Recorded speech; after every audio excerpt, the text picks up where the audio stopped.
Vous écoutez Radio Equinox, la chaîne du peuple. La chaîne du peuple. Bonjour, le Cameroun passera inéluctablement par la case de la réconciliation tôt ou tard. C'est incontournable, c'est inévitable. C'est inévitable parce que de un, le régime de Yaoundé va tomber un jour. L'ogre de 82 va s'écrouler tôt ou tard.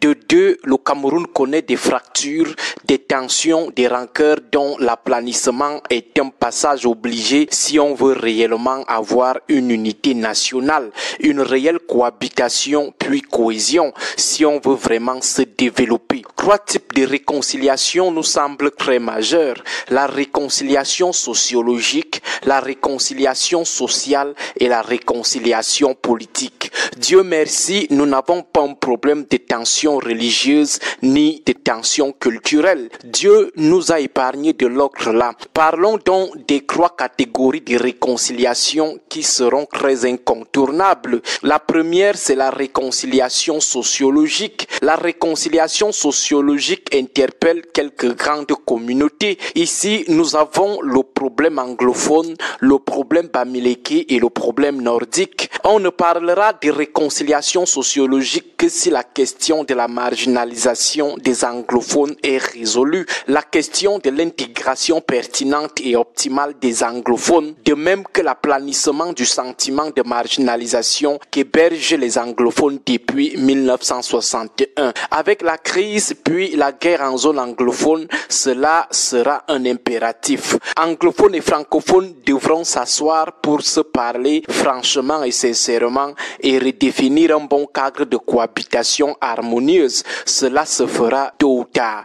Concernant le problème bamileke, il tire ses origines du génocide bamileke des années d'indépendance et s'est affirmé au fil du temps par la perception des Bamileke comme un caillou dans la chaussure, qui s'est amplifié à son tour par la phobie des Bamileke entretenue par les promoteurs du diviser pour mieux régner. C'est un problème réel qu'il faudra un jour percer pour l'agresser froidement et l'aplanir sans hypocrisie. Excusez, nous sommes des partisans de l'analyse cynique. S'agissant du problème nordique, il est aux confins de la réconciliation politique, mais il reste très sociologique parce qu'il s'agit d'une frustration ethno-régionale déclenchée depuis 1983, amplifiée par le coup d'État manqué du 6 avril 1984 et surtout aussi par le sort réservé à certains hommes de la région accusés ou soupçonnés d'accointance avec les putschistes. Le maintien d'Amad Douaïdjo en exil et le maintien aussi de son cadavre en exil s'affirment comme des éléments de condensation de cette frustration qui sature les nuages très sombres de l'axe nord-sud. Les taux de misère très élevés et les taux de sous-développement recensés dans cette zone par plusieurs rapports et ONG ne viennent pas arranger la situation. Juste que les porteurs de la frustration nordiste ne sont pas bruyants, peut-être parce qu'ils ne parlent pas beaucoup sur Facebook et dans les médias classiques. Mais au-delà de toute hypocrisie, il existe une frustration nordiste à décompresser impérativement si on veut vraiment un jour se réconcilier. Et là, ce sont des frustrations sociologiques dominantes parce qu'à côté, il y a des communautés minoritaires qui pensent aussi qu'elles ont été délibérément exclues du partage des fruits de la croissance. Après, nous avons la réconciliation sociale. Ici, nous faisons allusion à la fracture entre les classes sociales. Le mal du Cameroun, c'est qu'il n'a pas une classe intermédiaire. C'est-à-dire, à côté des hyper riches, on tombe seulement sur les hyper pauvres. Au milieu, il n'y a aucune classe qui peut jouer le rôle de fusible ou alors qui peut calmer les frustrations. D'un côté, on a une catégorie très majoritaire qui n'est pas seulement en bas, mais encore plus en bas. Et de l'autre, une autre catégorie qui n'est pas seulement en haut, mais plus en haut. Et le problème le plus amplifiant ici, c'est que les en bas d'en bas sont plus en bas à cause de leur marginalisation, leur harcèlement et leur répression conditions socio-économiques par les en haut d'en haut qui sont des spoliateurs, pilleurs, brimeurs. Alors aucune réconciliation ne sera possible si on ne ramène pas l'écart de la fracture à un niveau raisonnable, de sorte qu'on n'ait non plus des en bas, mais des en bas tout court, et qu'on n'ait aussi non plus des en haut, mais des en haut tout court, avec désormais une classe intermédiaire constituée des en haut d'en bas ou alors des en bas d'en haut. Il faudra une justice sociale sincère pour que cette réconciliation sociale soit effective. Et là, on devra procéder à des réparations des injustices et à des sanctions éventuellement pour une bonne réconciliation. Les terres et les autres biens qu'on a arrachés au peuple depuis 42 ans seront restitués. Même si on les met au nom des enfants ou des copines, ces biens seront restitués tôt ou tard. Les voleurs d'aujourd'hui ou leurs héritiers seront obligés de rembourser. Enfin, on a la réconciliation politique. Tellement ce régime a fait beaucoup de mal aux opposants, torture, bastonnade, emprisonnement arbitraire, disparition et exil. Il a fait tant de mal qu'il faudra à tout prix une punition exemplaire des auteurs et des demandes de pardon public. Sinon, on n'aura aucune réconciliation sincère. Bref, voilà les grandes lignes de la réconciliation par laquelle le Cameroun passera impérativement tôt ou tard. Bon week-end à vous tous.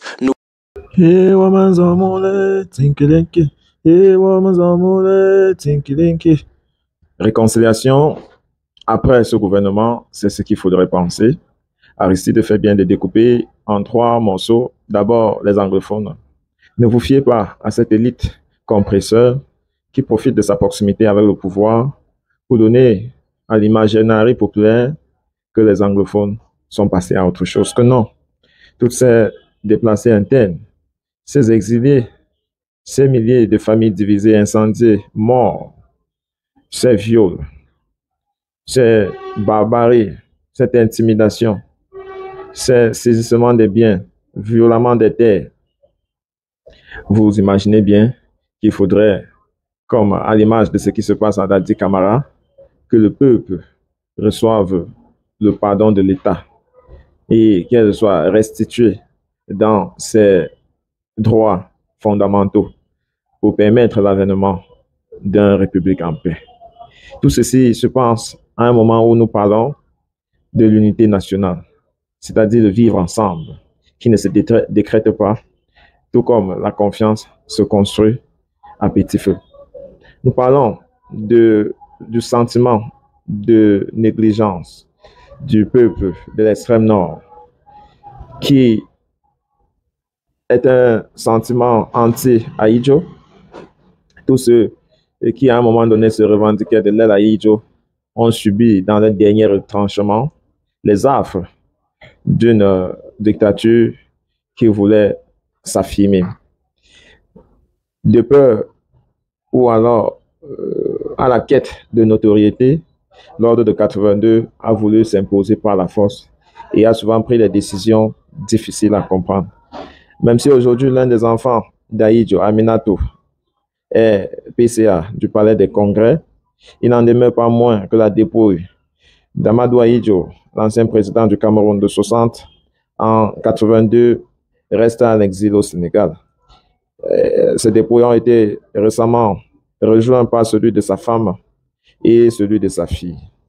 Il n'y a pas longtemps, j'ai écouté sa femme dans un documentaire produit par Alain Foucault, dans lequel elle revenait sur le coup d'État de 84 en disant que son mari était notifié et sa réponse lui est exposée à tous les affres qu'on a connus par la suite. En disant que si c'était ces hommes, eh bien, ils auront réussi le coup. Cela a laissé ce gentil à ceux qui voulaient déjà, de par son comportement, qu'il pouvait être derrière ce coup-là. Et par la suite, il était forcé à rester à l'asile. Dieu merci, dans un pays comme le Sénégal réceptif, parce que le président à cette époque-là, Senghor, était également un panafricaniste. Ceux qui ont côtoyé Ahidjo disent qu'il aimait le Cameroun. Mais aujourd'hui, rien. Mais alors, rien de tout ce qu'il avait cherché à protéger à son nom propre et au nom du Cameroun n'est réconciliable. Elle a été mise aux oubliettes Et tout est fait pour ne même pas mentionner. Et les médias, et les intellectuels, pour plaire au régime actuel, font tout pour mettre un seul homme au panthéon de l'unité nationale, M. Biya. Le dit-il, ils le font pour lui rendre hommage.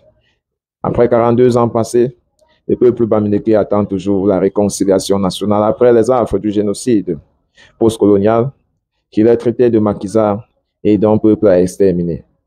Ce peuple, très éloigné du pouvoir central, a profité par l'entremise de certaines de ses élites, quelques départements ministériels, et aujourd'hui utilise cela pour narguer le restant. Mais la majorité intellectuelle restée en exil force et demande plus qu'elle serait émancipée et occuper les hautes sphères dans d'autres démocraties.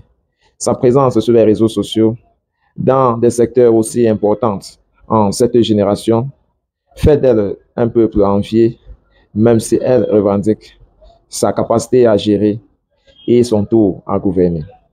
Cela est vu de très mauvais œil chez ceux qui ont été éduqués à croire que l'homme bamileke n'était bon que pour la terre ou alors des travaux manutentioneux. C'est un débat profond, celui de la réconciliation nationale. Nous devons y penser avec froideur. Nous devons y penser avec détermination pour qu'advienne définitivement une nouvelle république. Le dire, ce n'est que suivre la logique du temps, parce qu'en réalité, le temps reste le maître de l'histoire. Ne l'oubliez jamais. C'est ce qui, du moins, nous donne l'espoir à vivre pour un lendemain meilleur. À très bientôt. After sports session today, it was a wonderful one. It's always good to do sport. We say when we take over the council, we are going to make sport mandatory.